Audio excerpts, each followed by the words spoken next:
tunachoongelea hapa, yaani kwamba tumtoe huyu Abasi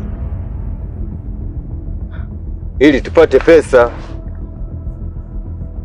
Una akili kweli wewe? Kwa hiyo unaniona mimi sina akili? Una akili na sio kwamba una akili tu. Yaani wewe ni chizi kabisa. Mimi chizi? Ndio wewe ni chizi. Haiwezekani uje unikalishe hapa muda wote unaniambia upumbavu kama huu. Eti mimi nimtoe mwanangu eti kisa pesa. Kwa kipi kwanza? Kwa kipi? Wewe kama unaona lani kutoa kafara. Kufa kwanza wewe. Sikia mama basi nikwambie. Kama wewe unaona kwamba mtoto wako tukimtoa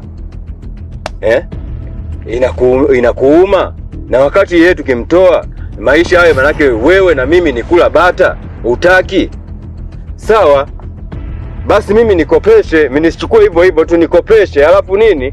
Tutalipana baadaye. Koma. Eti ni chango. Uliona tangu lini mtu akakopeshwa? Tangu lini? Mwanangu amekuwa pesa? Basi. Ulivyoona umekula hela zangu za vikundi zote umemaliza kwenye hayo mataptap yako. Sasa hivi unakuja kuanza kuniambia upumbavu kama huu. Eti mimi nimtoe mwanangu kisa hela. Sitakuja kuzaa mimi na wewe mtoto wangu. Koma, uzae na nani? Kwanza una kipi ambacho kitanifanya mimi mpaka wewe nikuzalie? Nikuzalie mtoto kamuue kisa hela. Kwa hiyo ina maana hapa mimi ninapoishi na wewe, ina maana mimi nafanya kazi ya kutwanga maji kwenye kinu, si? Ndio.